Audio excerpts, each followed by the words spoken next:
BA second year paper first में आज का टॉपिक है हमारा क्रियात्मक विकास। होम साइंस में क्रियात्मक विकास का अर्थ एवं परिभाषा, उसका महत्व, क्रियात्मक विकास के कितने प्रकार हैं। अब पहला पढ़ेंगे हम क्रियात्मक विकास का अर्थ कि क्रियात्मक विकास का अर्थ है क्या। क्रियात्मक विकास को गत्यात्मक विकास भी कहते हैं। क्रियात्मक विकास का सामान्य सा अर्थ होता है बालक के भीतर क्रियात्मक योग्यताओं एवं कौशलों का विकास होना। क्रियात्मक विकास के द्वारा बालक अपनी मांसपेशियों पर नियंत्रण करना सीख लेता है। फलतः उनकी विभिन्न क्रियाएं उम्र बढ़ने के साथ साथ नियंत्रित होने लगती है। विभिन्न बाल मनोवैज्ञानिकों ने क्रियात्मक विकास की अपने अपने तरीके से परिभाषाएं दी हैं, जिसमें पहला है ईवी हरलॉक के अनुसार, यानी कि क्रियात्मक विकास से तात्पर्य मांसपेशियों की उन गतिविधियों के नियंत्रण से है जो जन्म के समय तथा जन्म के कुछ समय बाद तक निरर्थक एवं अनिश्चित होती हैं। जेम्स वेबर के अनुसार क्रियात्मक विकास का संबंध उन रचनाओं एवं कार्यों से है जो मांसपेशियों की क्रियाओं से संबंधित है, अथवा इनका संबंध जीव की उन अनुक्रियाओं से है जो वह किसी परिस्थिति विशेष के प्रति करता है। अब आता है क्रियात्मक विकास के प्रकार। क्रियात्मक विकास के दो प्रकारों में बांटा गया है, स्थूल क्रियात्मक विकास और सूक्ष्म क्रियात्मक विकास। पहला पढ़ेंगे हम स्थूल क्रियात्मक विकास। इसे स्थूल गति का विकास भी कहते हैं। इसके अंतर्गत बैठना, उठना, चलना, दौड़ना, भागना, कूदना, उछलना, तैरना, फेंकना आदि क्रियाएं स्थूल क्रियात्मक विकास के अंतर्गत आती है। इन गतिविधियों में शरीर के अधिकतम अंगों का उपयोग होता है। जन्म से लेकर के 5 वर्ष की अवस्था तक स्थूल गतिविधियों की तीव्रता से विकास होता है, यानी कि जन्म से लेकर के 5 वर्ष की अवस्था तक स्थूल जो गतिविधियां होती है उनका तीव्र गति से विकास हो जाता है। जैसे चलना, दौड़ना, भागना, कूदना आदि क्रियाएं बालक करने लग जाता है जन्म से लेकर के 5 वर्ष की अवस्था तक। अब आता है स्थूल क्रियात्मक विकास।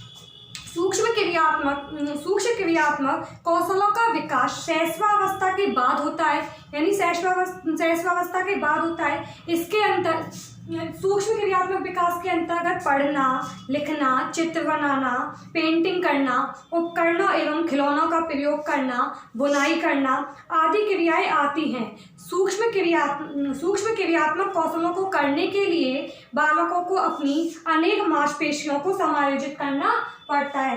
और आता है क्रियात्मक विकास का महत्व। बालकों के जीवन में क्रियात्मक विकास का अत्यंत महत्वपूर्ण स्थान है, जिसे किसी भी कीमत पर नकारा नहीं जा सकता। यथार्थ में क्रियात्मक विकास बालक के जीवन का आधार होता है, जिससे वह आयु के प्रत्येक सीढ़ियों को नवीन वातावरण एवं परिस्थितियों के अनुसार समायोजित करना सीख लेता है। इसी के अंतर्गत मैथ के अंतर्गत पहला पॉइंट आता है उत्तम स्वास्थ्य। बालकों के क्रियात्मक विकास में उत्तम स्वास्थ्य का अमूल्य योगदान है। वह बालक के अच्छे शारीरिक, मानसिक, बौद्धिक क्रियात्मक विकास का निर्धारण करता है। यदि बालक शारीरिक रूप से स्वस्थ, हष्ट-पुष्ट एवं बलवान होगा, तभी वह मानसिक रूप से भी स्वस्थ एवं प्रसन्नचित्त रहेगा, क्योंकि स्वस्थ एवं प्रसन्नचित्त रहेगा। अब आता है विभिन्न कौशलों को सीखना कि कौन कौन से जो कौशल है बालक सीखता है। क्रियात्मक विकास बालकों को विभिन्न कौशलों के सीखने में मददगार सिद्ध होती है, जिससे उनमें आत्मबल यानी स्वयं के बल का विकास होता है, सेल्फ कॉन्फिडेंस आता है। फलतः वह नवीन परिस्थितियों में एवं वातावरण के साथ समायोजन करना सीख लेता है। सबसे पहले बालक स्थूल क्रियात्मक विकास को करना सीखता है। स्थूल क्रियात्मक विकास यानी चलना, दौड़ना, भागना, कूदना, और उसके बाद सूक्ष्म क्रियात्मक विकास को करता है, जैसे पढ़ना, लिखना, चित्र बनाना आदि क्रियाएं कर लेता है। अगला पॉइंट आता है संवेगों को बाहर निकालना, यानी कि अवांछित संवेगों को बाहर क्रियात्मक विकास संवेगों के विकास में महत्वपूर्ण भूमिका निभाता है, साथ ही अवांछित संवेगों को भी बाहर निकालता है। जब बालक क्रियाशील होता है यानी कार्य करने के प्रति क्रियाशील होता है तो वह अपना समय खेलने कूदने व अन्य क्रियात्मक गतिविधियों में लगाता है। जिससे उसमें काफ़ी शक्ति व्यय होती है। साथ ही उसके भीतर छिपे हुए नकारात्मक भाव एवं विध्वंसात्मक संवेग भी बाहर निकलते हैं। अतः बालक मानसिक रूप से स्वस्थ अनुभव करता है। इसमें कुछ अच्छा कर दिखाने की भावना भी जागृत हो जाती है। अब आता है सामाजिकता का विकास करना। क्रियात्मक विकास सामाजिक विकास में महत्वपूर्ण भूमिका निभाता है। अच्छे क्रियात्मक विकास से ही बालकों की मांसपेशियां में एकीकरण, समन्वय, संयोजन एवं नियंत्रण आता है। फलतः विभिन्न क्रियात्मक कौशलों का प्रदर्शन भी वह ठीक प्रकार से कर लेता है। यानी सामाजिकता के अंतर्गत जैसे खेल कूद की गतिविधियां, पेंटिंग, चित्रकारी, फोटोग्राफी आदि अन्य कोई कार्य भी इसके अंतर्गत कर लेता है। अगला आता है आत्मसंतुष्टि एवं आनंद की प्राप्ति।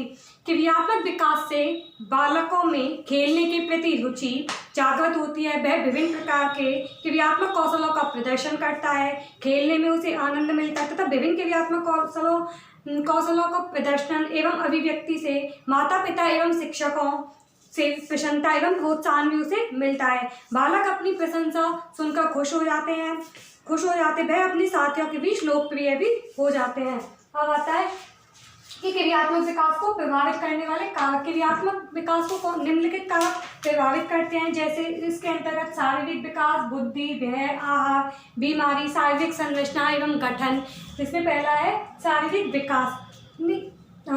विकास यानी शोधों से ज्ञात हुआ है जिन बालकों का शारीरिक विकास उत्तम रहता है उनका क्रियात्मक विकास भी अच्छा होता है, क्योंकि क्रियात्मक विकास का मांसपेशियों एवं तंत्रिकीय पेशियों पर परिपक्वता से सीधा एवं प्रत्यक्ष संबंध होता है। जब तक बालकों के शरीर विभिन्न अंगों में परिपक्वता नहीं आती तथा उनका समुचित विकास संभव नहीं होता, तब तक वे किसी प्रकार की क्रियात्मक क्रियाएं नहीं कर पाता। यहाँ तक कि वे अपने करवट तक भी नहीं बदल सकता। दुर्बल शारीरिक अवस्था वाले बालक करवट बदलना, बैठना, उठना, चलना, चित्र बनाना, पेंटिंग करना आदि कार्य भी देरी से करने लगता है। अगला आता है इसी में ही प्रभावित करने वाले कारकों में बुद्धि। क्रियात्मक विकास को प्रभावित करने वाला एक प्रमुख कारक बुद्धि भी है। इसका प्रभाव बचपनावस्था एवं बाल्यावस्था में अधिक पड़ता है। यदि बालकी अवस्था में इसका कोई विशेष प्रभाव नहीं पड़ता। बाल्यावस्था में बुद्धि एवं क्रियात्मक विकास का आपस में घनिष्ठ संबंध होता है। तीव्र बुद्धि के बालक क्रियात्मक कौशल और विकास को जहाँ जल्दी सीखते हैं, वह दुर्बल बुद्धि के बालक है वो देरी से उन विकास को सीख पाते हैं। जैसे उठने, बैठने, चलने, दौड़ने, कूदने आदि क्रियाएं दुर्लभ बुद्धि के बालक जो है देर से करते हैं। अब आता है व्यय। क्रियात्मक कौशलों के विकास में व्यय का भी अपना महत्वपूर्ण स्थान है। जिन बालकों में गिरने, चोट लगने, कट जाने आदि का भय रहता है, वे तैरने, पेड़ पर चढ़ने, साइकिल चलाने, रस्सी कूदने जैसे आदि क्रियात्मक कौशलों को आसानी से नहीं कर पाते, क्योंकि उनके अंतर्गत भय उत्पन्न हो जाता है। अगला आता है आहार। पौष्टिक एवं संतुलित भोजन से बालकों को सभी प्रकार के पोषक तत्व मिल जाते हैं जो कि उनकी बुद्धि एवं बढ़वार के लिए काफ़ी जरूरी होते हैं। अतः पौष्टिक आहार भी बालक के क्रियात्मक विकास को प्रभावित करता है। कुपोषित बालकों के शरीर की पेशियां एवं हड्डियां जिनमें उन्हें पर्याप्त प्रोटीन, विटामिन एवं खनिज लवण के अभाव में सुविकसित नहीं हो पाते। अतः पेशियों की ताकत एवं बल नहीं है, जिसके कारण बालक उठने, चलने, दौड़ने, बैठने, कूदने आदि क्रियात्मक कौशलों को काफ़ी देर से करने लगता है। अगला आता है हमारा इसी के अंतर्गत बीमारी। बालकों की बीमारी भी क्रियात्मक विकास को प्रभावित करती है। जो बच्चे लंबे समय तक बीमार रहते हैं अथवा अक्सर बीमार पड़े रहते हैं, उनमें क्रियात्मक विकास देरी से होता है, क्योंकि बीमारी के कारण वे बालक किसी भी कार्य को नहीं सीख पाते और नहीं उसे सीखने के प्रति और सीखने के प्रति अभ्यास भी नहीं करते हैं। अतः बीमार बच्चे सामान्य बालकों की तुलना में काफ़ी देर से कौशलों को सीखते हैं और प्रदर्शन भी देरी से ही करते हैं। अब आता है क्रियात्मक विकास की विभिन्न अवस्थाएं। ये क्रियात्मक विकास इस अगला टॉपिक है, इसी के अंतर्गत ही क्रियात्मक विकास की प्रमुख अवस्थाएं। बाल मनोवैज्ञानिक एवं शरीर वैज्ञानिकों द्वारा किए गए अध्ययनों एवं अनुसंधानों में यह सिद्ध हुआ है कि बालकों का क्रियात्मक विकास एक निश्चित सिद्धांत के अनुसार ही होता है, क्योंकि निश्चित सिद्धांत के अनुसार होता है। सामान्य सभी बालकों के हाथ पैर के विकास सिर तथा धड़ के विकास के बाद ही होता है। बच्चा पहले सिर घुमाना सीखता है, फिर हाथों से चीज़ों को पकड़ना, चलना, बैठना आदि क्रियाएं इसके बाद करने लग जाता है। इसी के क्रियात्मक विकास की विशेषताओं के अंतर्गत ही पहला पॉइंट है क्रियात्मक विकास मांसपेशियां एवं तंत्रिकाओं की परिपक्वता की ओर ले जाना। यानी क्रियात्मक विकास मांसपेशियां, तंत्रिका तंत्रों के विकास एवं परिपक्वता पर भी निर्भर करता है। शरीर के जिन क्षेत्रों में पेशियां एवं तंत्रिका जितनी जल्दी विकसित एवं परिपक्व होगी, उन्हें क्रियात्मक विकास उतना ही जल्दी आता है। इसके अंतर्गत क्रियात्मक विकास निश्चित क्रम के अनुसार होता है, यानी मस्तिष्क का अधोमुखी विकास, यानी सिर से लेकर के पैर तक का विकास।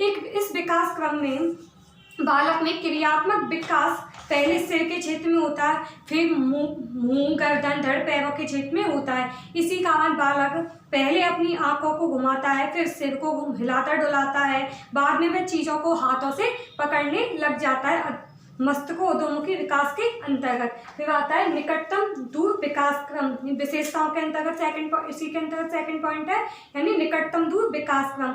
इस विकास क्रम में क्रियात्मक विकास पहले शरीर के केंद्रीय भागों में होता है, फिर केंद्र से दूर के भागों में वे अंग सुषुम्ना नाड़ी से एवं मस्तिष्क के जितने अधिक पास होंगे उसमें क्रियात्मक विकास उतना ही पहले आता है। जैसे बालक के आँख, मुंह, गर्दन, धड़ आदि अंग मस्तिष्क के पास होते हैं तथा हाथ एवं पैर मस्तिष्क से दूर होते हैं, इसलिए बालक पहले अपने कंधों पर नियंत्रण करना सीखता है, बाद में वह कोहनियों एवं कलाइयों पर नियंत्रण करना सीख जाता है। इसी के अंतर्गत आता है क्रियात्मक विकास सामान्य से विशिष्ट की ओर।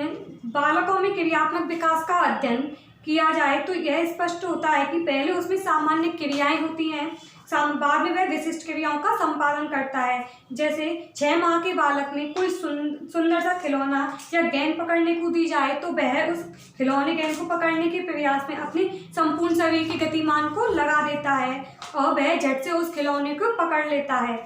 ये तो क्रियात्मक विकास की प्रमुख विशेषताएं, जिसमें क्रियात्मक विकास के अंतर्गत क्रियात्मक विकास का अर्थ, परिभाषा है और क्रियात्मक विकास के प्रकार को 2 भागों में बांटा गया था, स्थूल क्रियात्मक विकास और सूक्ष्म क्रियात्मक विकास। स्थूल क्रियात्मक विकास के अंतर्गत चलना, दौड़ना, भागना, कूदना आदि क्रियाएं सम्मिलित थी और सूक्ष्म क्रियात्मक विकास के अंतर्गत पढ़ना, लिखना, पेंटिंग बनाना आदि क्रियाएं आती थी। और क्रियात्मक विकास के महत्व के अंतर्गत उत्तम स्वास्थ्य, विभिन्न कौशलों को सीखना, संवेगों को बाहर निकालना, सामाजिकता का विकास, आत्मसंतुष्टि एवं आनंद और उसके प्रभावित करने वाले कारकों में शारीरिक विकास, बुद्धि, व्यय, आहार, बीमारी, शरीर का गठन, मांसपेशी, तंत्रिका तंत्र आदि और क्रियात्मक विकास की प्रमुख विशेषताएं। अगली वीडियो में पढ़ेंगे हम विशिष्ट बालक।